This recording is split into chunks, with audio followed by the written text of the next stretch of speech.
মানুষের কল্যাণ প্রতিদিনের পক্ষ থেকে প্রীতি ও শুভেচ্ছা জানাই। আমরা ইতিমধ্যে আমরা বিভিন্ন সাপ্তাহিক যে প্রোগ্রাম আমাদের রয়েছে তার মধ্যে আজকে আমাদের শিক্ষক মন্ডলীদের নিয়ে আমাদের প্রোগ্রাম বর্তমান করোনাকালীন সময়ে শিক্ষকদের ভাবনা শীর্ষক আজকে যে প্রোগ্রাম সে প্রোগ্রামে আমরা এখনই শুরু করতে যাচ্ছি এবং আমাদের ইতিমধ্যে অতিথি হিসেবে আমাদের সাথে সংযুক্ত হয়েছেন কালীগঞ্জ উপজেলা মাধ্যমিক শিক্ষক সমিতির সুযোগ্য সাধারণ সম্পাদক এবং বড় সিমলা কারবালা মাধ্যমিক বিদ্যালয়ের সুযোগ্য প্রধান শিক্ষক গাজী মিজানুর রহমান আমাদের সাথে অতিথি হিসেবে সংযুক্ত হয়েছেন সাতক্ষীরা জেলার খান বাহাদুর আহসানুল্লাহ সরকারি কলেজের সুযোগ্য প্রভাষক এবং নলতা শরীফ প্রেস ক্লাবের সভাপতি জনাব মনিরুজ্জামান মহাসিন। আমাদের সাথে অতিথি হিসেবে ইতিমধ্যে যুক্ত হয়েছেন সাতক্ষীরার ঐতিহ্যবাহী বিদ্যাপীঠ নলতা মাধ্যমিক বিদ্যালয়ের সিনিয়র শিক্ষক জনাব মাহবুবুর রহমান। সকলকে মানুষের কল্যাণ প্রতিদিনের পক্ষ থেকে আবারও ধন্যবাদ জানাই। অনেক ব্যস্ততম সময় উপেক্ষা করে মানুষের কল্যাণ প্রতিদিনের আমন্ত্রণে আপনারা যে সংযুক্ত হয়েছেন সেজন্য সম্পাদক মহোদয়ের পক্ষ থেকে আবারও ধন্যবাদ জানাই। আসলে আমরা বিষয় ভিত্তিক যে টক শো সে টক শোয়ে আমাদের সাথে অনুষ্ঠান চলাকালীন সময়ে অংশগ্রহণ করবেন শহীদ মানিক আদর্শ উচ্চ বিদ্যালয়ের প্রধান শিক্ষক মনোরঞ্জন মন্ডল, রাজধানীর শহীদ মানিক আদর্শ উচ্চ বিদ্যালয়ের প্রধান শিক্ষক মনোরঞ্জন মন্ডল তিনি অনুষ্ঠান চলাকালীন সময়ে অংশগ্রহণ করবেন। আমরা তাকে সাধুবাদ জানাবো, স্বাগত জানাবো।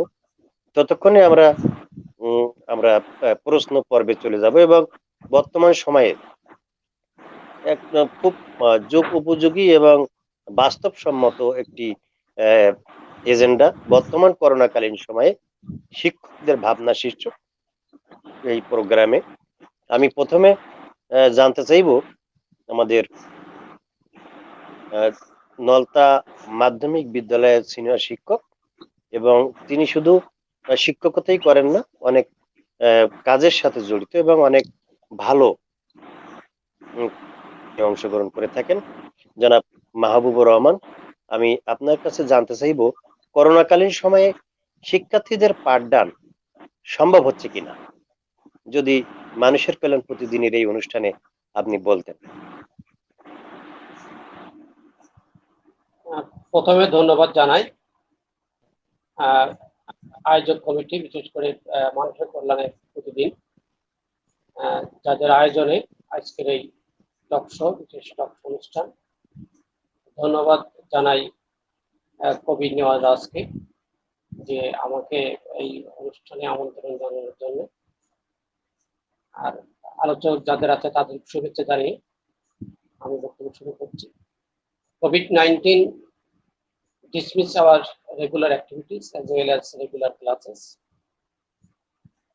COVID pandemic situation আমাদেরকে শিখিয়ে দিয়েছে কিভাবে কোভিড মোকাবেলা করে ক্লাস পরিচালনা করা যায়, সেটা অনলাইন ক্লাস করা যায়। সেক্ষেত্রে আমরা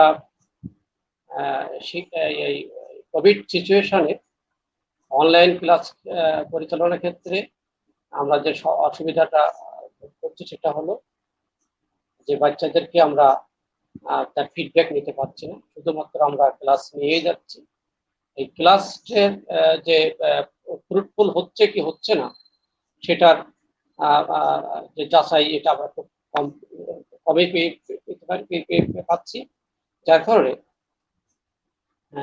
অনলাইন ক্লাসের যে সুবিধাটা পাওয়ার ক্ষেত্রে গার্ডিয়ানদেরও কিন্তু অনেক ভূমিকা আছে, অ্যাজ ওয়েল অ্যাজ স্টুডেন্টও ভূমিকা আছে।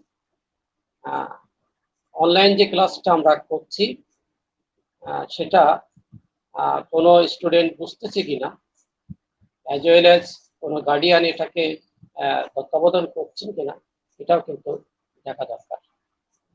সেক্ষেত্রে এই অবস্থায় আমরা জানি না যে এই প্যান্ডামিক সিচুয়েশন কতদিন চলবে। সেক্ষেত্রে আমাদের অনলাইন কার্যক্রম চালিয়ে যেতে হবে। সরকার নির্ধারিত যে পরিপত্র যেভাবে নির্দেশনা দেওয়া আছে, সেক্ষেত্রে অনলাইন ক্লাস পরিচালনা করতে হবে। এবং শুধু মাধ্যমিক লেভেলে না, প্রাথমিক লেভেলেও অনলাইন ক্লাস হচ্ছে, বিশেষ করে রেডিও এবং সংখ্যা টিভির মাধ্যমে, এবং তাদের আবার ওয়ার্কশিটও দেওয়া হচ্ছে।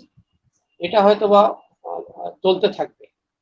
এবং আপনারা জেনে থাকবেন আগামীকাল থেকে আবার সাতক্ষীরা জেলায় লকডাউন শুরু হয়ে গেছে। গতকালও আমাদের যে আগামীকাল থেকে যে কার্যক্রমগুলো ছিল, বিশেষ করে অ্যাসাইনমেন্ট বিতরণ, সেটা হয়তো বা স্থগিত করে দেওয়া হতে পারে। সেক্ষেত্রে নিশ্চয়ই অনলাইন ক্লাসের কোনো বিকল্প আছে বলে আমি মনে করি না। তবে এই অনলাইন ক্লাসকে ফ্রুটফুল করতে হলে শিক্ষকদেরকে তাদের অ্যাসাইনমেন্ট নিজে একটা তৈরি করে এটা ইউটিউবের মাধ্যমে করা যেতে পারে, এবং মেসেঞ্জারের মাধ্যমে যদি আমরা গুগল মিটের মাধ্যমেও যদি আমরা ক্লাসটা পরিচালনা করতে পারি, তাহলে হয়তোবা এটা ফ্রুটফুল করতে পারি বলে আমি মনে করি।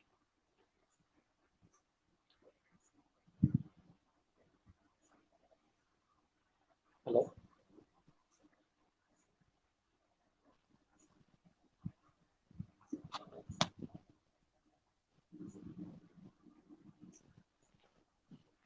ধন্যবাদ দর্শক শ্রোতা ভাই বোন বন্ধুগণকে। আমরা মাহবুব ভাই অনেক ভালোভাবে বলতেছিলেন যে বর্তমান করোনাকালীন সময়ে, লকডাউনের সময়ে আবার আমার নতুন সাতক্ষীরা জেলার জন্য আবার নতুন একটি মেসেজ কিন্তু এসছে। আগামীকাল শনিবার থেকে আহ, খুব কঠিন ভাবে লকডাউন বাস্তবায়ন করার জন্য পুলিশ প্রশাসন জনপ্রতিনিধি সহ সকলের মাধ্যমে কিন্তু কঠোর লকডাউন পরিচালিত হবে। আমাদের সকলকে সচেতন হতে হবে। বর্তমান সময়ে সাতক্ষীরা, আপনি যদি আপনারা জেনে থাকবেন যে নোয়ালতায় শুধুমাত্র 11 জন কিন্তু আক্রান্ত রয়েছেন, ভাড়া সিমলায় রয়েছে, আমাদের চাম্পাফুলি রয়েছে, মতপুর কুশলিয়া এলাকায় রয়েছে, অনেক জায়গায় কিন্তু আক্রান্ত। আবার দক্ষিণ শ্রীপুর ইউনিয়নের ফতেপুরে কিন্তু একাধিক বাড়িতে এই করোনা আক্রান্ত রোগীর সন্ধান মিলেছে। অনেকেই মেডিকেলে রয়েছেন, অনেকেই 250 বেডেও ভর্তি হয়েছেন। এমনি ভাবে আবার কেউ কেউ কাউকে জানান না দিয়েই বাড়িতে চুপিসারে চিকিৎসা প্রদান করছেন, যেটি আরো ভয়াবহ বিষয়। তো এই সবকিছুর মধ্যে দিয়ে কঠোর লকডাউন আমাদের মানার জন্য সকলকে সচেতনতার আহ্বান জানাতে হবে, সচেতন হওয়ার জন্য আহ্বান জানাতে হবে। পাশাপাশি আমি সাবধান হব, আমার পরিবার এবং প্রতিবেশীকে সাবধান করব, এমনি ভাবে চলতে হবে। তবে আমরা যে বিষয় ছিলাম যে আজকের এই বর্তমান করোনাকালীন সময়ে শিক্ষকদের ভাবনা শীর্ষক এই টক শোতে কারিগরি সহযোগিতায় রয়েছেন আমাদের সুমন ভাই, হাসানুর রহমান সুমন ভাই, এবং সার্বিক নির্দেশনায় রয়েছেন মানুষের কল্যাণ প্রতিদিনের সম্পাদক এবং কলামিস্ট কবির নেওয়াজ রাজ। তো আমরা এখন কথা শুনবো কালীগঞ্জ উপজেলা মাধ্যমিক শিক্ষক সমিতির সাধারণ সম্পাদক এবং বড় সিমলা কারবালা মাধ্যমিক বিদ্যালয়ের প্রধান শিক্ষক বিশিষ্ট সাংবাদিক গাজী মিজানুর রহমান সাহেবের কাছে। আমরা জানতে চাইব দীর্ঘ সময় ধরে শিক্ষা প্রতিষ্ঠানগুলো বন্ধ থাকায় আপনি কি কি সমস্যা লক্ষ্য করেছেন, যদি আমাদের বলতেন। মহাসিন ভাই, এই গাজী মিজানুর রহমান ভাই।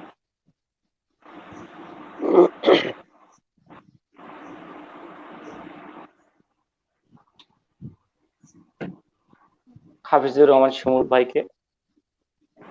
আর সর্বপ্রথম ধন্যবাদ জানাই যে মানুষের কল্যাণ প্রতিদিনের আয়োজনে আজকে যে ফেসবুক পোর্টালের যে বর্তমান করোনাকালীন সময়ের শিক্ষকদেরকে ভাবনা, এই অনুষ্ঠানে আমাকে আমন্ত্রণ জানানোর জন্য, সেই সাথে সাথে যারা এই অনুষ্ঠান দেখছে সকলকে ধন্যবাদ জানাচ্ছি।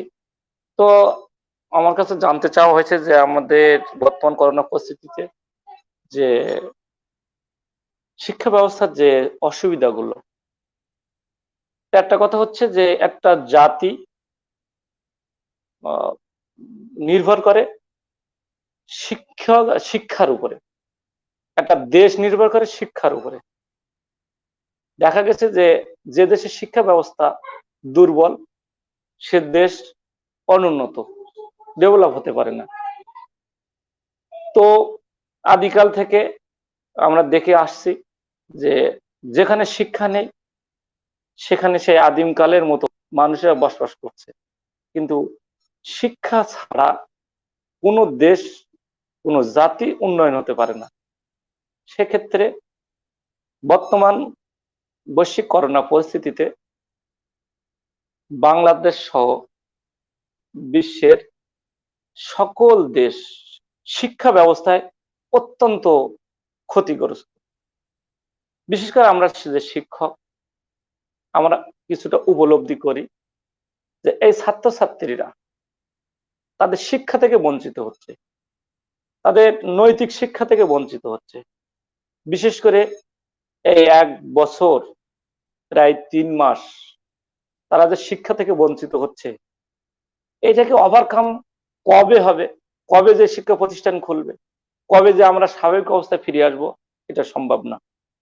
আমরা বলি যে একটা শিক্ষার্থী যখন একটা দিন ক্লাস না আসলে সে 3 দিনের ক্ষতি হয়। তাহলে যদি হিসাবটা করি যে আজকে প্রায় 15 মাস বন্ধ শিক্ষা প্রতিষ্ঠান, তাহলে একটা শিক্ষার্থীর জন্য কতটা ক্ষতি হয়ে গেল। ক্ষতিটা শুধু শিক্ষার্থীর হলো না, ক্ষতিটা শিক্ষকদেরকেও হলো, ক্ষতিটা সমাজের হলো, ক্ষতিটা দেশের হলো। আজকে যে করোনা পরিস্থিতিতে বাংলাদেশ অত্যন্ত, বিশেষ করে সাতক্ষীরা জেলা বর্তমান পরিস্থিতিতে করোনা অত্যন্ত ঝেঁকে বসেছে। আগামী কাল থেকে 7 দিন কঠোর লকডাউন। এইভাবে যদি চলতে থাকে শিক্ষা ব্যবস্থা একেবারে ধ্বংস হয়ে যাবে। শিক্ষার্থীরা এখন কি করছে, তাদের মা বাবারা, বিশেষ করে ছোট বাচ্চাদের কথা বলি, তারা এখন অসহায়। একটা বাচ্চার, তার যে সে প্রতিদিন সকালে একটা রুটিন থাকে যে সে শিক্ষা প্রতিষ্ঠানে যাবে, সকালে উঠবে, স্কুলে যাবে, পড়াশোনা করবে, বাড়ি আসবে, বাড়িতে আবার পড়াশোনা করবে। কিন্তু এখন এক জায়গায় একঘেয়েমি ভাবে একটা বদ্ধ ঘরে বসে থাকা, এটা যে শিক্ষার, বিশেষ করে শিক্ষার্থীদের যে কত ক্ষতি সেটা কল্পনা করা যায় না।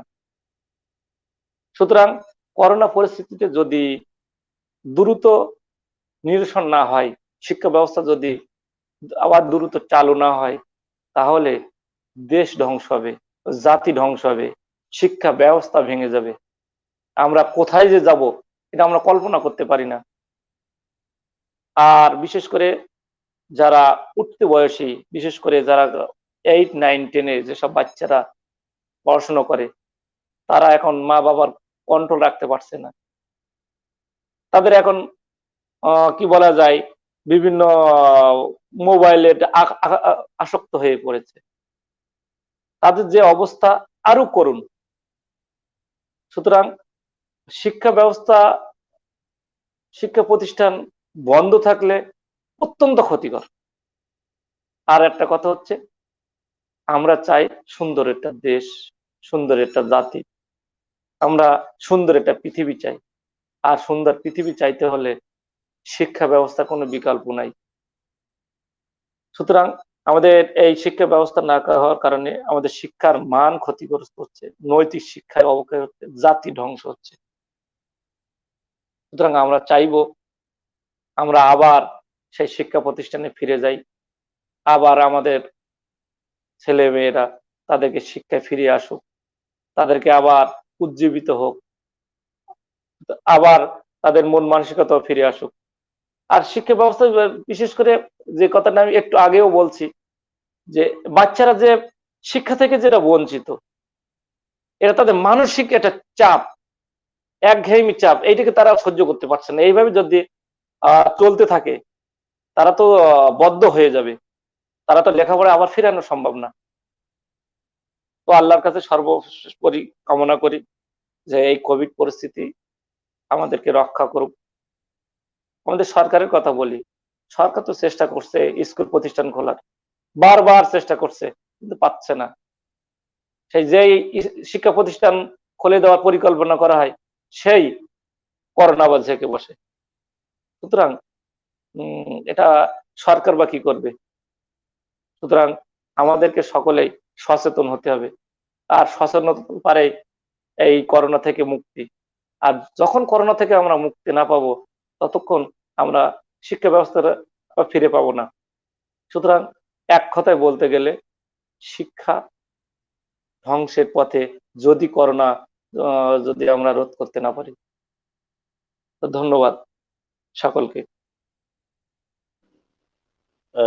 গাজী মিজানুর রহমান, প্রধান শিক্ষক, কারবাল্লা মাধ্যমিক বিদ্যালয়, তিনি অত্যন্ত ভালোভাবে বলছিলেন। তো আমরা মাহবুব ভাইয়ের কথা শুনতে শুনতে হঠাৎ নেট সমস্যার কারণে কথা শেষ নামাতে পারিনি। তো মাহবুব ভাই, আপনি শুনতে পাচ্ছেন?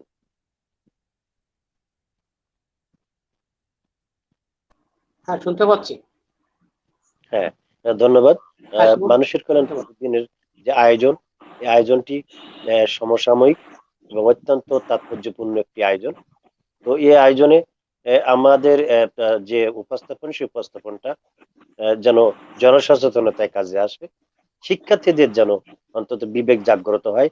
বর্তমান সময়ে অভিভাবক এবং শিক্ষক মন্ডলী অনেক দুশ্চিন্তাগ্রস্ত রয়েছেন যে আর ক্ষতিগ্রস্ত হচ্ছে শিক্ষার্থীরা।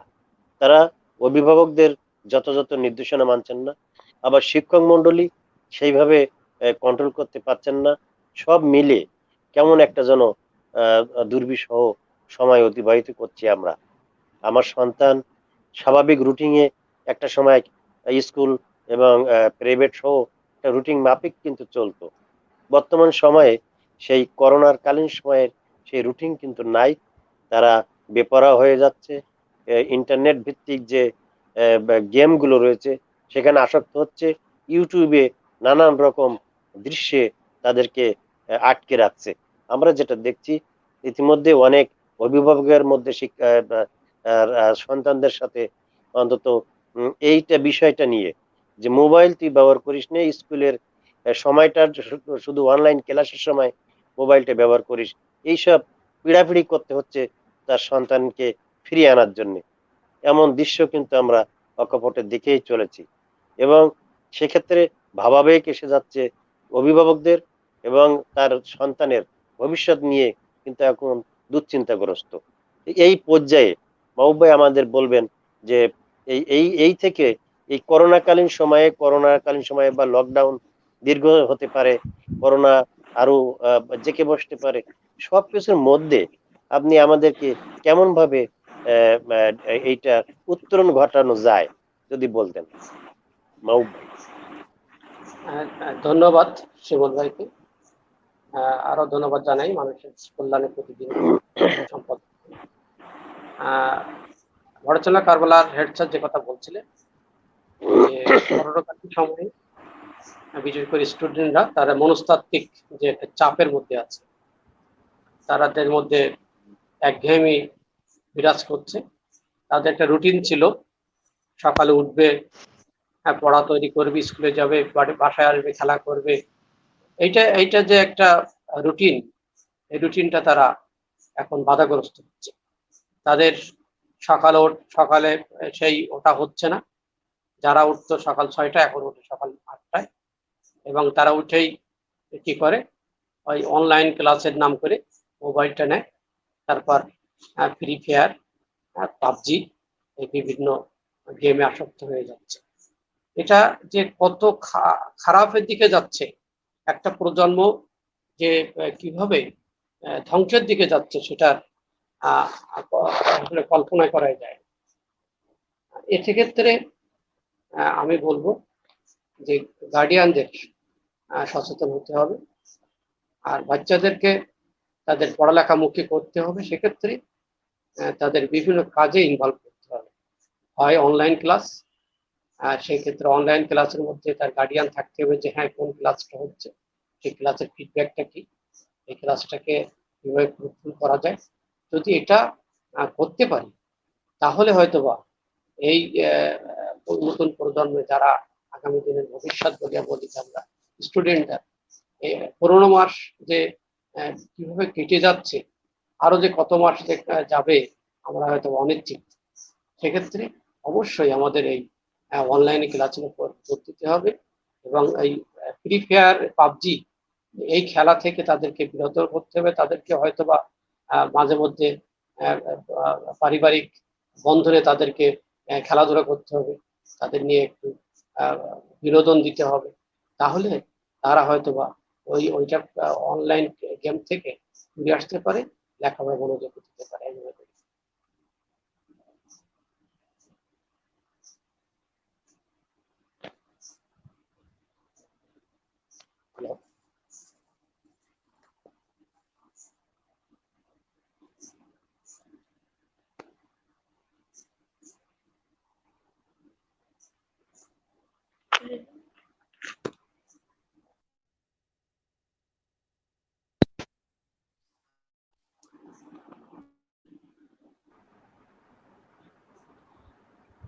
শোনা যাচ্ছে না? শুনতে পাচ্ছি না, শিমুল ভাইয়ের কথা শুনতে পাচ্ছি না। শোনা যাচ্ছে না। আমরা হ্যাঁ, আমরা সন্তানদের যদি সন্তানদের প্রতি কঠোর না হয়ে আমরা যদি স্বাভাবিকভাবে তাকে স্নেহ আদর স্নেহ ভালোবাসা দিয়ে বুঝিয়ে এবং পরিবেশের এইটা এবং সবচেয়ে বড় কথা হলো যে আমরা যদি পারিবারিক ভাবে অভিভাবক মহলের মাধ্যমে যদি আমরা একটি রুটিন করে তাদেরকে নির্দেশনা দিয়ে দেই যে স্কুল না চললেও তোমাকে এই রুটিন মাফিক চলতে হবে, তুমি সকালে এইভাবে এইটা পড়বে, তারপরে খেলার সময়টা বা একদম রুটিন মাফিক যদি একটু করানো হয়, অনেক পরিবার করছেও এবং অনেক পরিবার সন্তানদের এখনো নিয়ন্ত্রণে আনতে পারেনি। যেহেতু প্রায় 1.5 বছর হতে চলেছে যে এই করোনাকালীন সময়ের করোনার অজুহাতে দীর্ঘ দিন স্কুল বন্ধ। তো সব মিলে আমি লক্ষ্য করেছি যে শিক্ষকদের যে মর্যাদা সেই জায়গাটা কিন্তু এখন আর শিক্ষার্থীরা খুব একটা দিচ্ছে না। আজকে একটি বিষয়, আমার স্যার তিনি এখন রিটায়ার্ড মাধ্যমিক বিদ্যালয়ের বিজ্ঞান টিচার ছিলেন। তো সে সাইকেলে আসতেছেন, রাস্তার ধারে কাঠের গুঁড়ির উপরে 4টি ছেলে সেই স্কুলেরই ছাত্র এবং স্যার আসতেছেন, তারা দেখলো কিন্তু স্যারকে কোনো রকম সম্বোধন তো করা দূরে থাক, তারা তাদের সেই নেটের যে গেম সেটাই মেতে থাকলো। একটা ছেলে বলছে এই স্যার আসতেছে, এই তুই চুপ করে দেখ, তুই শেষ নামা। আমি রাস্তার অপর দিকে দাঁড়িয়ে তাদের দেখছি না এমন ভাবে আমি লক্ষ্য করলাম এবং তাদের যে উক্তি সেটা আমি শুনলাম। স্যার তাদের পায়ে দিয়ে চলে গেলেন এবং তিনি স্যার নিজেও দেখেননি এমন ভাবে চলে গেলেন। তো এই যে পর্যায়টা, এই যে অবস্থাটা, আজকে শিক্ষক মানুষ গড়ার কারিগর।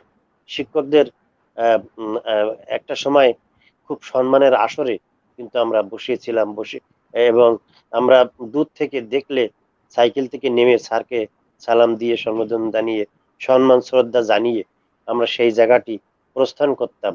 বর্তমান সময়ে এই নেট দুনিয়ায় বলি আর এই পাবজি বা বিভিন্ন গেমের কারণে এই যে অনলাইন ক্লাস করার নাম করে অনেক অভিভাবক অনেক কষ্ট করে তাদের হাতে কিন্তু মোবাইল দিয়েছেন এবং মোবাইল দিয়েছেন শুধু একটি লক্ষ্যে, সেটি হলো অনলাইন ক্লাসের সুবিধার জন্য। ছেলে ঝরে যাচ্ছে, মেয়ে ঝরে যাচ্ছে, অনলাইন ক্লাসটা করলে অন্তত কিছুটা তাদের লেখাপড়ায় অগ্রগতি হবে, সেই মানসে অভিভাবক কিন্তু মোবাইল দিয়েছিলেন। কিন্তু আজকে সেই মোবাইল দিয়ে এই মোবাইল এখন কুফলে চলে যাচ্ছে, সুফলের চেয়ে বেশি কুফল হয়ে যাচ্ছে।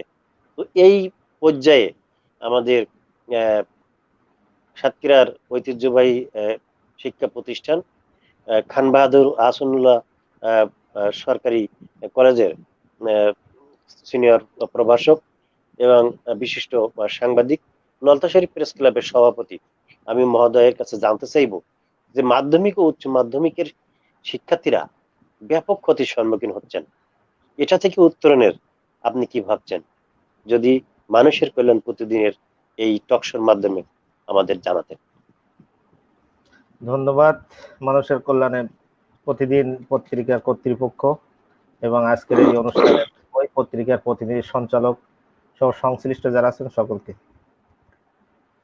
বিষয় হলো যে কথা মিজান স্যারও বললেন, শিক্ষাই জাতির মেরুদণ্ড। প্রাথমিক স্তরের পরেই একটা গুরুত্বপূর্ণ স্তর হলো মাধ্যমিক। এই মাধ্যমিক স্তরে লেখাপড়া নিয়েই মানুষ কর্মজীবনে বিচরণ করে, সেইটাকে ডাল ফলে ফুলে ফাঁপিয়ে তারপর বিভিন্ন স্তরে চলে যায়, কিন্তু বেসটা তৈরি হয় ওখান থেকে। তারপর তো আছে উচ্চ মাধ্যমিক, আর উচ্চ মাধ্যমিকের পরে টার্নিং পয়েন্ট, কে ডাক্তার হবে, কে ইঞ্জিনিয়ার হবে, কে ব্যবসায়ী হবে, ওখানে নির্ভর করে এইচএসসির পরে। সেক্ষেত্রে এই দুইটা ধাপ যখন এই ক্ষতিগ্রস্ত হয়, তখন জাতি মেরুদণ্ড ভেঙে যাওয়ার মতো অবস্থা। কারণ শিক্ষা ব্যবস্থায় মুখ থুবড়ে একদম পড়ে যাচ্ছে। প্রত্যেকটা স্টেপে গেলেই শিক্ষার বিকল্প নেই। সেক্ষেত্রে অভিভাবকরা উদ্বিগ্ন, এবং টিন এজ, এই টাইমটা মাধ্যমিক উচ্চ মাধ্যমিক, এই বয়সের ছেলে মেয়েদের সাধারণ কথা বললেই অসাধারণ হয়ে যায়। আর সেখানে রানিং অবস্থায় যখন স্কুল কলেজ খোলা থাকতো, তখন তাদেরকে নাগালে পাওয়া খুব কঠিন হয়ে যেত। তারপর এখন করোনার কারণে শিক্ষা প্রতিষ্ঠান বন্ধ। কতটা অসহায় হলে তারা সেই অবাধ্য অনেক স্টুডেন্ট আছে, তারা এখন শিক্ষা প্রতিষ্ঠানে আসার জন্য উদ্বিগ্ন। কারণ প্রত্যেকটার একটা সীমারেখা আছে, ধৈর্য আছে। তারা কত আর গেম খেলবে, গেম খেলতে খেলতে তারাও অতিষ্ঠ হয়ে গেছে যে শিক্ষা প্রতিষ্ঠানে কবে আসা যায়। যারা পালাতো শিক্ষা প্রতিষ্ঠানে না যাওয়ার জন্য, এখন তারা আসার জন্য ব্যস্ত। তাহলে সেক্ষেত্রে করোনা সারা বিশ্ব ধ্বংসের দ্বার প্রান্তে এনে দিছে। কারোর করার নেই, কারোর কিছু করার নেই। এটা একমাত্র সৃষ্টিকর্তা আল্লাহ যদি রহম করে, আর এই মানুষের কুকর্মের ফল এগুলো মনে করতে হবে। এরপরেও আমরা কিন্তু সংশোধন হই না। এই এত অভিশপ্ত, যেখানে এই করোনার থাবা থেকে যত উন্নত রাষ্ট্র, যত সরঞ্জাম, আধুনিক যন্ত্রপাতি, তারা দিয়ে এদেশ সেদেশের উপর হামলা চালায়, যুদ্ধ করে, ধ্বংস করে দেয়, কিন্তু এক করোনার থাবা থেকে কেউ বাঁচতে পারছে না। তাহলে এখানে এই টাইমের ভিতরে যারা উদ্বিগ্ন তারা বাড়িতে থাকে, অভিভাবকের সংস্পর্শে থাকে। থাকার পরে এখন দেখা যাচ্ছে অনেক অভিভাবক অসচেতন, লেখাপড়া জানে না, টাকা পয়সা হয়েছে, ছেলের ভালো জায়গায় পড়াবে, যা বলে তাই কিনে দেয়, ল্যাপটপ, অ্যান্ড্রয়েড সেট সব দেওয়ার পরে সেটা কি ব্যবহার করে সে নিজেও জানে না, ছেলে যা বলবে তাই। সেখানে বাবার পাশে বসে যদি সে অন্য গল্পও করে, কিন্তু ধরার ক্ষমতা নেই। এরকম অভিভাবক বহু আছে। আর তার ভিতর দিয়ে এখন স্টুডেন্ট অনেক সচেতন। সেক্ষেত্রে অনেক সচেতন অভিভাবকও অফিস থেকে বাসায় এসে যখন মোবাইলটা রাখে, দেখা পায় না, সে মোবাইল নেই, কি তার সন্তান নিয়ে নিচ্ছে। যে সন্তান লেখাপড়া শেখে সে তো নিচ্ছেই, পাশাপাশি দেখা যাচ্ছে আমার দেখাচ্ছে কি অনেক আত্মীয়র ভিতরে যারা একটু নিচে লেভেলে পড়ে, প্রাইমারি স্তর, তারাও মোবাইল নিচ্ছে, ভাইয়া নিচ্ছে, আমও দেবো। নেয়ার পরে তাদের কোনো কাজ নেই, বাইরে গেলে করোনার থাবা, তাহলে বাসায় থাকতে হবে, তাহলে আমার কাজ দিতে হবে, গেম খেলবো। আর গেম খেলতে গেলে এত আসক্ত, কি রাত কি দিন। আমি যেখানে অবস্থান করছি এখানেই এর আগের সপ্তাহ ছিল, তারা 3-4 জন মামাতো ফুফাতো ভাই এক জায়গায় হাজির হয়েছে, হওয়ার পরে সন্ধ্যার পরে শুরু করবে খাওয়ার টাইমটুকু, আর ভোরের সময় ঘুমাবে, দরজা দিয়ে ঘুমাইয়ে তারপর ওখান থেকে 10টা 1টা পর্যন্ত বা 12টা পর্যন্ত ঘুমাই থাকবে, সারা রাত মোবাইল। এবং এমনকি বাবা না পেরে বলছে যে অন্তত এই টাইমে অন্তত ইবাদত বন্দেগী, নামাজ কালাম একটু বেশি করে পড়লে 40 দিন যদি জামাতে নামাজ পড়তে পারো, তাদের ওখান থেকে ডাইভার্ট করার জন্য, তাহলে আমি একটা আইফোন কিনে দেবো। শেষ পর্যন্ত সেই কথাটা রাখছে যে মোবাইলের আসক্ত থেকে একটু ফিরিয়ে আনার জন্য 1,30,000 টাকা দিয়ে আইফোন কিনে দিয়েছে। ওই 40 দিন নামাজ পড়ছে জামাতে, তাই দেওয়ার পরে এখন ওই গেম নিয়ে ব্যস্ত। ছাড় আসে মাঝে মাঝে, পড়াই যায়, সেটুকু সময় পড়ে, তারপর গেম। এই যে মানসিক যন্ত্রণা, না পাচ্ছে ফেলতে, না পাচ্ছে গিলতে, অভিভাবকের এমন একটা বিড়ম্বনায় আছে। আর শিক্ষকদের কথা তো আমাদের সঞ্চালক বললেনই। আমরা এখনো পর্যন্ত আমাদের সিনিয়র স্যারদের, আমাদের প্রাইমারি লেভেলের স্যারদের দেখলে সাইকেলতে নামি বা সালাম দেই, কিন্তু এখন কেউ যায় না। এখন কি অবস্থা, রাস্তার ধারে পার দিয়ে যদি কোনো কিছু গেছে কিনা এটা যদি শোনা হয় কেউ বলতে পারবে না, কারণ পাশের লোকের খবর কেউ জানে না, প্রত্যেকের ইয়ারফোন দিয়ে যার সে কাজে ব্যস্ত, সাইড দিয়ে কে যাচ্ছে কেউ বলার ক্ষমতা নেই। এত ক্ষতি হচ্ছে মাধ্যমিক উচ্চ মাধ্যমিক। আরেকটা বিষয় যে উচ্চ মাধ্যমিক বা মাধ্যমিক অনেকের নেট নেই গ্রামে গঞ্জে, যেমন এই যে ইয়াস হয়ে গেল, যেসব উপকূলীয় অঞ্চল আছে সাতক্ষীরা দিয়ে শুরু করে বিভিন্ন এরিয়ায়, তো নেট তো নেই, নিজের অন্য জন্য হাহাকার, বাসস্থানের হাহাকার, সেখানে শিক্ষা প্রতিষ্ঠান তারা বই নেই, সব ভেসে গেছে। এই অবস্থা তারা কিভাবে এই অনলাইনে লেখাপড়া আগাবে, মেয়েদের তাদের গৃহহীন হয়ে গেছে। তাহলে এরকম সমস্যা প্রতিনিয়ত, লোডশেডিং তো আছেই, আর একটু ঝড় এলেই তো নেই। তাহলে এই অনলাইন এবং অনলাইনের যে সমস্যাটা, অ্যান্ড্রয়েড সেট থাকার পরেও সবার নেই, থাকার পরেও তার মেগাবাইট কিনতে হচ্ছে কিভাবে। এবার কেনার পরে যে কথা আলোচনা আগেই চলে আসছে, তা এর ভিতর দিয়েই তাদের উচ্চ মূল্যে কিনছে, কেনার পরে ব্যবহার হচ্ছে খারাপ সাইডে, পড়ার কাজে হচ্ছে না। আর আমরা অনলাইনে যে ক্লাস নিয়ে ভিডিও করে ফেসবুকে ছেড়ে দেওয়া হচ্ছে, দেওয়ার পরে যদি 20 মিনিট ক্লাস হয়, তা এরকম 5টা ক্লাস, সাপোজ ধরা হলো 5টা ক্লাস, তাহলে 100 মিনিট তার। এই সক্ষমতা কয়জন স্টুডেন্টের আছে এতক্ষণ ধরে ওইটা ভিডিওটা দেখা? কিন্তু সরকারিভাবে যে একটা ছাড় দিতে হবে স্টুডেন্টের জন্য, তাই স্টুডেন্টের তাদের স্বল্প মূল্যে সরবরাহ করতে হবে নেট, তাহলে সেটাও কিভাবে দিবে?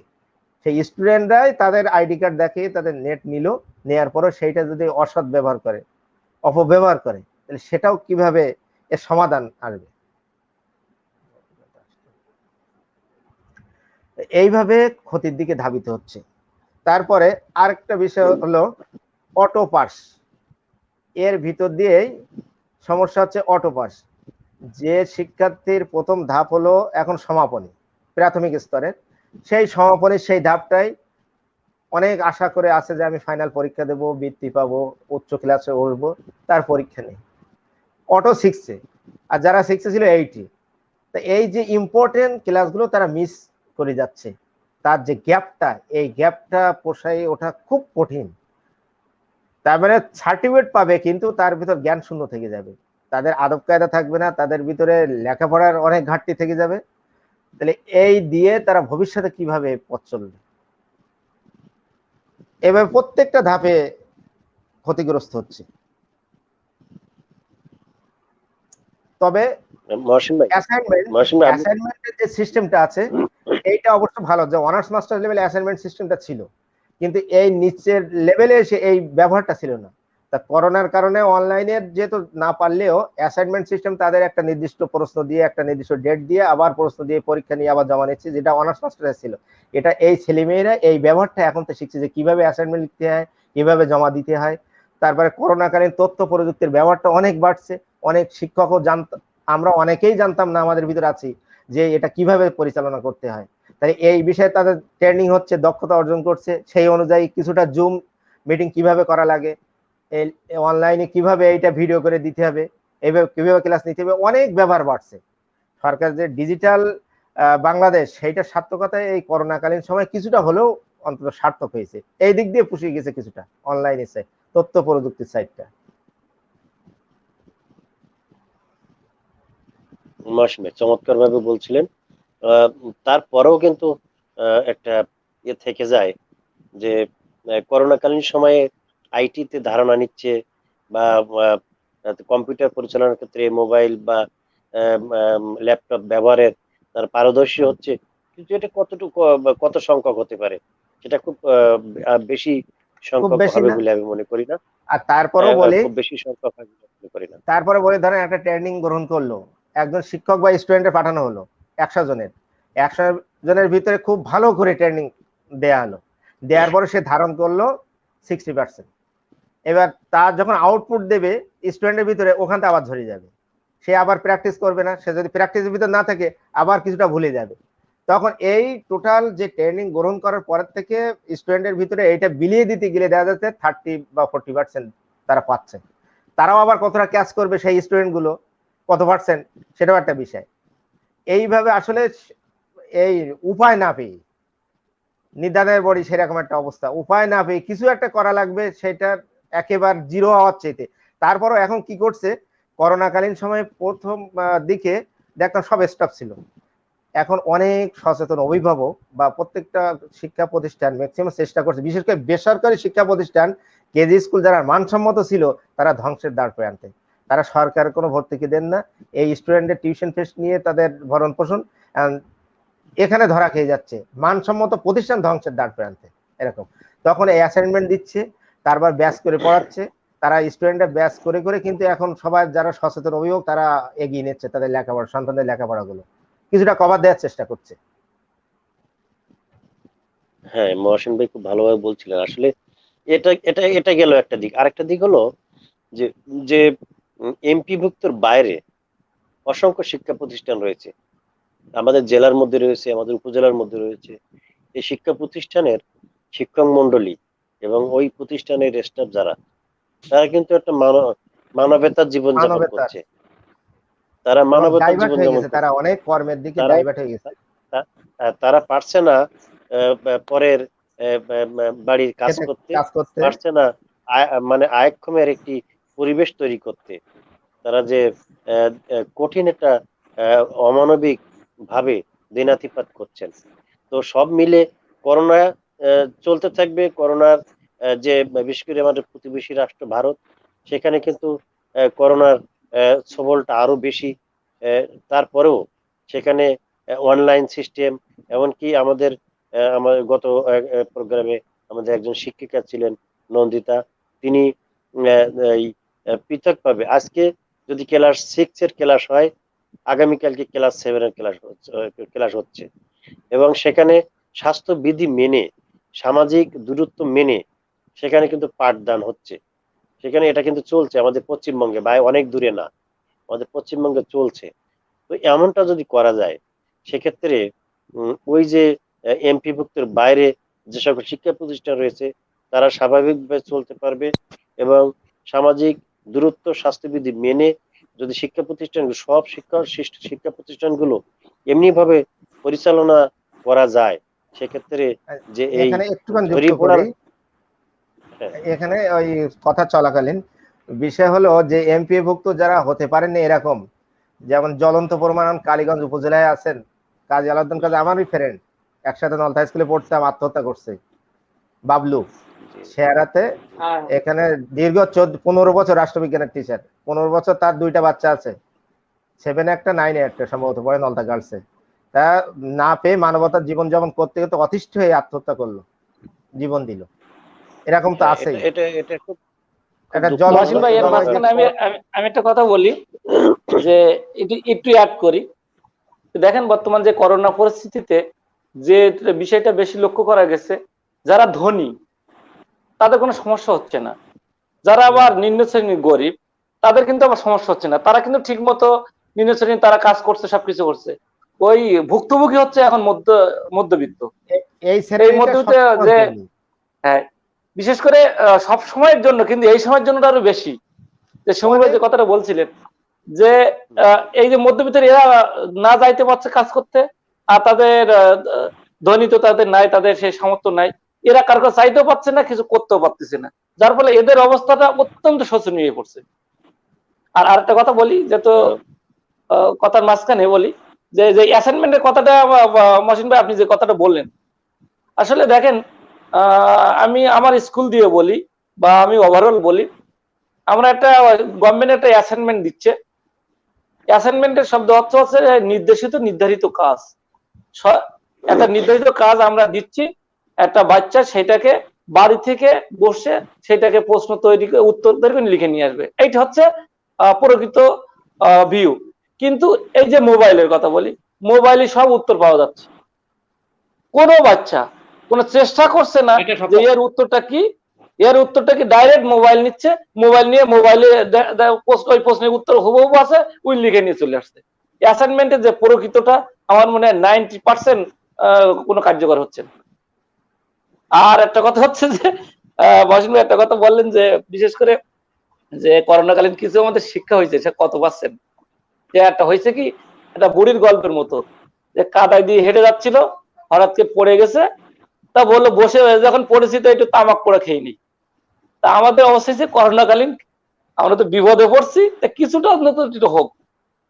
সেটা হচ্ছে বর্তমান যে পরিস্থিতিতে যে এই অবস্থা থাকলে, যে সুমন ভাই যে কথাটা বলছিলেন যে কঠিন স্বাস্থ্যবিধি মেনে, যদি আমার মনে হয় যে বিশেষ করে একটা ক্লাস বা বিশেষ করে যেগুলো সমাপনী পরীক্ষা, জিএসসি পরীক্ষা, এসএসসি পরীক্ষা, এইচএসসি পরীক্ষা, যেগুলো পরীক্ষার্থী, এদেরগুলোকে যদি কঠিন বিধি নিষেধ মেনে, স্বাস্থ্যবিধি মেনে যদি ক্লাস নেওয়া হয়, তা আমার মনে হয় কিছুটা হলেও একটু ওভারকাম হবে।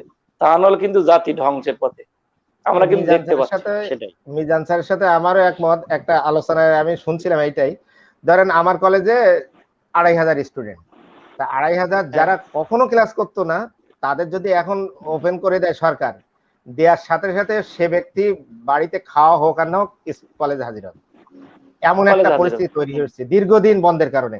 তাহলে ওখানে 2,500-এর ভিতর প্রায় 2,000 স্টুডেন্ট পাওয়া যাবে ক্যাম্পাসে।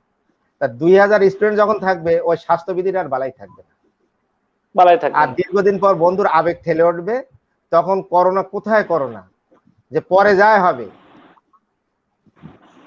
এরকম একটা মহসিন ভাই, অবস্থা। যদি আমি কিন্তু ওই যে আমি বিভিন্ন আমি- শ্রেণীর এ, মহসিন ভাই, আপনি জেনে থাকবেন অতি সম্প্রতি কিন্তু উপজেলা পর্যায়ে যে বঙ্গবন্ধু বঙ্গমাতা যে ফুটবল টুর্নামেন্ট হয়েছে, সেখানে আমরা কি হ্যাঁ। দেখলাম, এক ইঞ্জিন ভ্যানে 25 থেকে 30 জন প্লেয়ার, তারা তো সবই ছাত্র, তারা এক ইঞ্জিন ভ্যানে, স্বাস্থ্যবিধি তো নাই,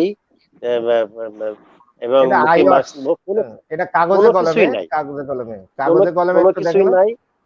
তারা শিক্ষা প্রতিষ্ঠানের থেকে শুরু করে উপজেলা পরিষদ মাঠ পর্যন্ত গিয়েছে, এবং সেখানে তারা খেলাধুলো করেছে, এবং গায়ে গায়ে এক মানে স্বাস্থ্যবিধির যে জনসচেতনতা আমরা যে প্রচারণা চালাই, আমরা এখানে কি দেখলাম, একদম সে একটি পর্যায়ে কালীগঞ্জ উপজেলা পরিষদের চেয়ারম্যান সাহেব এসে দেখলেন যে কারোর মুখে মাস্ক নেই। উনি তখন তড়িঘড়ি করে নির্দেশ দিয়েছিলেন যে অফিস থেকে দ্রুত মাস্কের বক্স নিয়ে সকলকে মাস্ক পরিয়ে দাও। তারপরে কিছু মাস্ক কিন্তু পরানো হয়েছে ঠিকই, তবে সেটি হলো একবার যৎকিঞ্চিত। তো এই যে জুলুম করে পরিবেশ, কতক্ষণ। এই যে পরিবেশ, এই পরিবেশটা আমরা আসলে চাইলেই আমরা খুব দ্রুত যে আমরা ওভারকাম করতে পারবো, বা দ্রুত যে আমরা একটা পরিবেশে নিয়ে আসতে পারবো, এমনটা নয়। তবে সব যখন চলছে, হাট বাজার সবকিছু চলছে, শিক্ষা প্রতিষ্ঠানগুলো স্বাস্থ্যবিধি এবং স্বাস্থ্যবিধি মূলত স্বাস্থ্যবিধি মেনে যদি চালানো যায়, সেক্ষেত্রে আজকের অভিভাবকরা যে অশান্তিতে রয়েছে, শিক্ষার্থীরা যে বেপরা হয়ে যাচ্ছে, এবং তাদের যে গতিবিধি মত সবগুলো পরিবর্তন হয়ে যাচ্ছে, তাই এইটার থেকে অন্তত উত্তরণ ঘটাতে এই শিক্ষা প্রতিষ্ঠানগুলো সরকারি নির্দেশনা মেনে চলার যে প্রত্যয়ে যদি খুলে দেওয়া হতো, সেক্ষেত্রে কিন্তু এই যে অজস্র মানসিক অশান্তি থেকে, এই মানসিক অশান্তি থেকে মানে না ওই মিজান উত্তরণ স্যারের সাথেও আপনার সাথেও যে পাবলিক পরীক্ষা, বিশেষ করে যেরকম সমাপনী, জেএসসি, এসএসসি, পাবলিক। এইচএসসি, তাহলে স্টুডেন্টের চাপ কম হবে।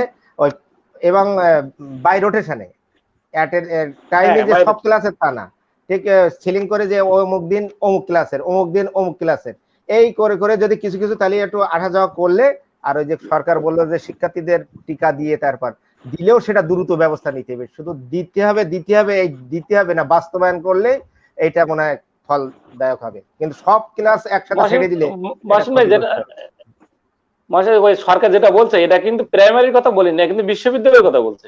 হ্যাঁ, উচ্চ লেভেল, আপনি দেখেন উচ্চ লেভেলের কথা বলছে, এটা কিন্তু প্রাইমারি বা হাই স্কুলের কথা বা উচ্চ মাধ্যমিকের না, এটা টোটালি বিশ্ববিদ্যালয়ের কথা। বিশ্ববিদ্যালয় বাংলাদেশে কত পার্সেন্ট? বিশেষ করে প্রাইমারি হাই স্কুল কোমলমতি স্টুডেন্ট জন্য একজন বিশ্ববিদ্যালয়ের ছাত্র ছাত্রী তারা কিন্তু বোঝে, কিছুটা হলে সচেতন হওয়ার সুযোগ আছে তাদের। কিন্তু এই যে মাধ্যমিক পর্যায়ে, প্রাথমিক পর্যায়ে, এদের তো সচেতন ইচ্ছাকৃতভাবে তারা আবার জড়িয়ে পড়ছে। সুতরাং এদেরকে রক্ষা পাইতে গেলে এদেরকে কঠোরভাবে, শিক্ষকদেরকে কঠিন স্বাস্থ্যবিধি মেনে এদেরকে আনতে হবে, এদের বসিয়ে রাখা যাবে না। সেই তো আর তারা শেষ খেলা হওয়ার করছে, আগে আমি সেই তো নলতা তারা সম্পর্কে বাজারে একটু আছে। বলবো, নলতার করোনা। হুম হুম। না সেক্ষেত্রে মহসিন ভাই। বুল ভাই, হ্যালো, সেক্ষেত্রে মাহবুব ভাই বলুক বাচ্চাদেরকে দেখি। হ্যাঁ এক বলেন। ক্লাসের এক একটা গ্রুপের আনা যায় কিনা, যে 4টে গ্রুপ থেকে 2টে গ্রুপ আনলাম, পরের সপ্তাহ আর 2টে গ্রুপ আনলাম, এইরকম করে না এইভাবে তাদেরকে অন্তত বাই ক্লাস রোটেশনে করলে কিছুটা নিয়ন্ত্রণ থাকবে, ঝুঁকিও কম থাকবে, ওরাও মানসিকভাবে স্বাচ্ছন্দ্য বোধ করবে এবং অভিভাবকরাও প্রস্তুতি টেনশনের হাত থেকে বেঁচে যাবে। অনেক ক্ষতি পোষায় এবং বাই রোটেশনে নিয়ে আসলে কিছুটা সুবিধা হবে, একটা সিলিং করে যে এইভাবে এইভাবে, তাহলে অনেকটা ওভারকাম করা সহজ হবে। আর ওই তো নলতার আসলে করোনা এখন যে সীমান্তবর্তী জেলা হিসেবে সব ঝুঁকিতে আছে, আমি মাঝে আলোচনা করছিলাম এরকম, যেহেতু আমার বাড়ির উপরেই নলতাই তো আস্তানা, আর জেলা প্রশাসন থেকে বিভিন্ন জায়গা থেকে ভারত থেকে আসছে চিকিৎসা নিয়ে বিভিন্ন ভাবে আসছে, তাদেরকে এখানে আমি কিভাবে রাখা হলো, তা বাইদে ভাই জানা গেল যে বিভিন্ন জায়গায় শিক্ষা প্রতিষ্ঠানে শিফট করার চেষ্টা করা হয়েছিল। উপজেলা সমাজসেবা অফিসারের সাথে ছিলেন, দেখে ফ্যাসিলিটি অতি ফ্যাসিলিটি আবার বিপদ ডেকে আনে। And তারপর বলে যে প্রত্যেকটা অ্যাটাচ বাথরুম আছে, ওয়াশরুম আছে, এই যার কারণে এখান থেকে এই নলতা মিশন থেকে আর সরানো যাচ্ছে না, যার কারণে ওখানে সব শিফট করছে। কিন্তু বিষয় হলো জেলার বিভিন্ন এরিয়া থেকে আসছে ভ্রাম্যমান, আমরা অনেক সময় অস্থায়ী ওয়াশরুম করা হয়, তাই একটা শিক্ষা প্রতিষ্ঠানে 5টা শুধু 4-5টা তো জেলা করা যায়, কেন, এবং জানা চিকিৎসা গেছে যে ব্যবস্থা। চিটাগং বাড়ি একজন, তারও সেও আছে চিটাগং বাড়ি, সেও এখন এখানে আছে। হ্যাঁ, চিটাগাং ঢাকা ঢাকা বিভিন্ন, এবং এর আগে তো ঢাকারও লোক ছিলেন। তারপর এখানে যেরকম সদরে থাকলে জেলা সদরে যতটা শিক্ষা ব্যবস্থা ওই চিকিৎসা ব্যবস্থা আছে, মফস্বলে তো নেই। একটা কোনো সমস্যা হলে যে ওখানে সমস্যাও যেমন হবে, ট্রিটমেন্টও ততটা আছে। তাহলে ওখান থেকে গাড়ি বোঝাই করে এখানে এনে একটা চলে যাচ্ছে, আবার যোগাচ্ছে, সব ঝুঁকির ভিতরে। যে নলটা নিরাপদ ছিল সেই নলটা এখন অনেক ঝুঁকির ভিতরে। এটা জেলা প্রশাসন, উপজেলা প্রশাসন স্ব এরিয়ার ছোট ছোট ভাগ ভাগ করে দিলে নিয়ন্ত্রণের সুবিধা হয়। এইটা যদি তারা একটু বেশি নজর দিত, তাহলে অন্তত ঝুঁকির হাত থেকে নলতা বাঁচতো, নলতা বা আশপাশের এলাকা। নলতা বাস্তব অন্তত, হ্যাঁ হ্যাঁ, নলতার এটা উপর অনেক এখন চাপ বেশি। হ্যাঁ। বাইরে যাওয়া যাচ্ছে না। ধন্যবাদ মহসিন ভাই, মনিরুজ্জামান মহসিন ভাই। তিনি আসলে আজকের এই দীর্ঘ আলোচনায় আমাদের বাস্তব যে চিত্র উঠে এসেছে, যে শিক্ষার্থীদের যে বর্তমান পরিবেশ থেকে উত্তরণের কারণগুলো চলে আসছে, এবং আমাদের সরকারের কাছে আমাদের দাবি যে শিক্ষা প্রতিষ্ঠানগুলো স্বাস্থ্যবিধি মেনে, এবং যে সেখানেও কঠোর হোক, তবে অন্তত শিফটে পাঠদানের সুযোগটা, এটা দাবি উঠে এসেছে। পাশাপাশি করোনাকালীন সময়ের আমাদের কিভাবে চলবো, কিভাবে আমাদেরকে আমাদের পরিবার পরিজন নিয়ে এবং আমাদের শিক্ষার্থীদের নিয়ে চলতে হবে। পাশাপাশি এখানে মানবিক কিছু বিষয় উপস্থাপিত হয়েছে, যে করোনাকালীন সময়ে যে মানবতার জীবন যাপন করছেন অনেকে, তাদের বিষয়টি আলোকপাত হয়েছে। সব মিলে আজকের আলোকপাত আমরা সরকারের দৃষ্টিগোচর করতে চাই। আমাদের আলোচনা থেকে, আমাদের প্রচারণা থেকে যদি সরকারের সংশ্লিষ্ট কর্তৃপক্ষের একটু সুনজরে আসে, সেটাই আমাদের সার্থক, সেটাই আমাদের চাওয়া। তো গেম সকলকে, বন্ধ করতে হবে, সকল গেম গেম। আর তাছাড়া আমাদের আরো যে প্রস্তাবনা এসেছে, যে শিক্ষার্থীদের হাতে যে মোবাইল রয়েছে, সেই মোবাইলে যে অনলাইনের মাধ্যমে যে গেম খেলার যে গেমগুলো সরকারিভাবে বন্ধ করার অনেক সহজ, সেটা বন্ধ করার দাবি উঠে এসেছে। সর্বোপরি মানুষের কল্যাণ প্রতিদিনের আয়োজনে এই সাপ্তাহিক যে টক শো, সেই টক শো অতিথিবৃন্দে অংশগ্রহণ করার জন্য, যুক্ত হওয়ার জন্য আবারও ধন্যবাদ জানিয়ে আজকে এখানেই বিদায় চাইছি। শুভরাত্রি। সকলের সাথে আবার দেখা হবে, কথা হবে এমনি একটি যে কোনো বিষয় ভিত্তিক টক শোতে। ধন্যবাদ সকলকে। ধন্যবাদ আপনাকেও, সংশ্লিষ্ট সকলকে। ধন্যবাদ।